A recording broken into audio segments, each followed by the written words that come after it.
হাসিনাও যদি বাংলাদেশে আসেন পূর্ণ নিরাপত্তার সাথে তিনি আসবেন।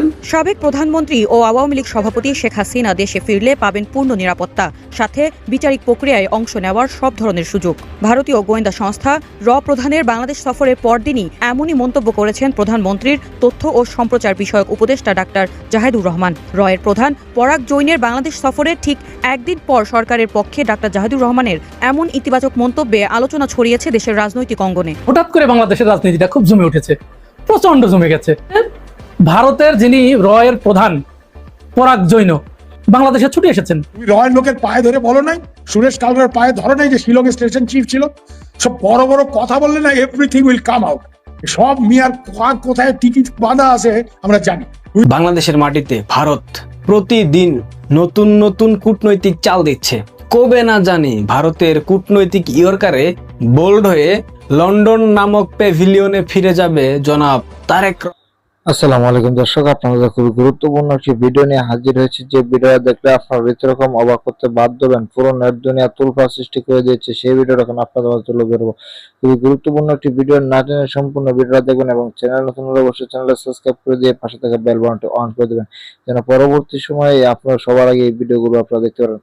দর্শক, সাবেক প্রধানমন্ত্রী শেখ হাসিনা আবারও দেশে আসতে যাচ্ছেন। অতি শীঘ্রই তাদেরকে দেশে এনে কঠিন নিরাপত্তা দেওয়ার চেষ্টা, এই বিষয় নিয়ে পুরো দেশে তুলপাড় সৃষ্টি হয়েছে। সেই ভিডিওটা এখন আপনারা তুলে ধরবো। গুরুত্বপূর্ণ ভিডিওটা না টেনে দেখতে দেখুন। সাবেক প্রধানমন্ত্রী ও আওয়ামী লীগ সভাপতি শেখ হাসিনা দেশে ফিরলে পাবেন পূর্ণ নিরাপত্তা, সাথে বিচারিক প্রক্রিয়ায় অংশ নেওয়ার সব ধরনের সুযোগ। ভারতীয় গোয়েন্দা সংস্থা প্রধানের বাংলাদেশ সফরের পরদিনই এমনই মন্তব্য করেছেন প্রধানমন্ত্রীর তথ্য ও সম্প্রচার বিষয়ক উপদেষ্টা ডাক্তার জাহেদুর রহমান। এর প্রধান পরাগ জৈনের বাংলাদেশ সফরের ঠিক একদিন পর সরকারের পক্ষে ডাক্তার জাহেদুর রহমানের এমন ইতিবাচক মন্তব্যে আলোচনা ছড়িয়েছে দেশের রাজনৈতিক অঙ্গনে। মঙ্গলবার সচিবালয়ে এক সংবাদ সম্মেলনে ডাক্তার জাহেদুর রহমান বলেন, শেখ হাসিনা বাংলাদেশে ফিরলে পূর্ণ নিরাপত্তার সঙ্গে বিচারিক প্রক্রিয়ায় অংশ নেবেন, আর আদালত যে সিদ্ধান্ত দেবেন তা সবাইকে মেনে নিতে হবে। এর আগে গত 2 বছরে শেখ হাসিনার দেশে ফেরা নিয়ে নানা আলোচনা হলেও সম্প্রতি সামাজিক যোগাযোগ মাধ্যমে ছড়িয়ে পড়া শেখ হাসিনার দেশে ফেরার ঘোষণার একটি অডিও রেকর্ডকে ঘিরে বিষয়টি আবারও নতুন করে আলোচনায় আসে। ওই অডিওতে আসছে ডিসেম্বরে শেখ হাসিনা দেশে ফেরার ইচ্ছার কথা উঠে আসায় তার সম্ভাব্য প্রত্যাবর্তন নিয়ে শুরু হয়েছে নতুন জল্পনা কল্পনা। আর সেই আলোচনায় যেন নতুন মাত্রা যোগ হলো সরকার পক্ষের বক্তব্য। 2 বছর আগে 2024 সালের 5 আগস্ট ক্ষমতা চুক্তির পর থেকেই ভারতে অবস্থান করছেন সাবেক প্রধানমন্ত্রী ও আওয়ামী লীগ সভাপতি শেখ হাসিনা। ডক্টর ইউনূসের শাসনামলে ইতিহাসের সবচেয়ে বেশি অবনতি ঘটে বাংলাদেশ ভারত কূটনৈতিক সম্পর্কে, কিন্তু তারেক রহমানের হাত ধরে বাংলাদেশ ভারত সম্পর্কের টানাপোড়ান কাটতে শুরু করায় শেখ হাসিনার দেশে ফেরার বিষয়টিও নতুন করে এসেছে আলোচনার কেন্দ্রে। বাংলাদেশের মাটিতে ভারত প্রতিদিন নতুন নতুন কূটনৈতিক চাল দিচ্ছে। কবে না জানি ভারতের কূটনৈতিক ইয়র্কারে বোল্ড হয়ে লন্ডন নামক প্যাভিলিয়নে ফিরে যাবে জনাব তারেক রহমান। দীনেশ ত্রিবেদী উনার মতো একজন হাই প্রোফাইল অভিজ্ঞ রাজনীতিবিদকে বাংলাদেশে ভারতের হাই কমিশনার হিসেবে পাঠানোর সিদ্ধান্ত এই মুহূর্তে ব্যাপক আলোচিত হচ্ছে। বাংলাদেশের রাজনৈতিক অঙ্গনে আলোচনার একটাই বিষয়, দীনেশ ত্রিবেদী। আপনারা গত 72 ঘন্টার সব পর্যালোচনা করেন, দেখবেন আলোচিত একটাই নাম, টক শোতে, সামাজিক যোগাযোগ মাধ্যমে, মেইনস্ট্রিম মিডিয়াতে একটাই আলোচিত নাম, দীনেশ ত্রিবেদী। দেখেন, কূটনীতিতে শুধুমাত্র প্রটোকল নয়, ব্যক্তিগত যোগাযোগ এবং রাজনৈতিক বোঝাপড়া অনেক সময় গুরুত্বপূর্ণ ভূমিকা রাখে। দীনেশ ত্রিবেদী উনি কোনো সাধারণ ক্যারিয়ার ডিপ্লোম্যাট নন। উনি ভারতের সাবেক কেন্দ্রীয় রেলমন্ত্রী, দুদুবারের দীর্ঘদিন সাংসদ ছিলেন এবং অভিজ্ঞ একজন রাজনৈতিক ব্যক্তিত্ব। ঢাকার রাজনৈতিক বাস্তবতা বোঝা এবং বাংলাদেশের রাজনৈতিক নেতৃত্বের সাথে সরাসরি যোগাযোগ তৈরির ক্ষেত্রে দীনেশ ত্রিবেদীর নিয়োগকে আলাদা গুরুত্ব দিয়ে দেখতেই হবে এবং তিনি সেটা প্রমাণ করে দিয়েছেন। তিনি দায়িত্ব নেওয়ার পর থেকেই সেই রাজনৈতিক কূটনীতির ছাপ বাংলাদেশের রাজনীতিতে আমরা দেখতে পাচ্ছি। একের পর এক গুরুত্বপূর্ণ ব্যক্তির সাথে উনার বৈঠক হচ্ছে। উনার প্রতিটি বৈঠকের সময় এবং প্রেক্ষাপট নতুন নতুন প্রশ্নের জন্ম দিচ্ছে।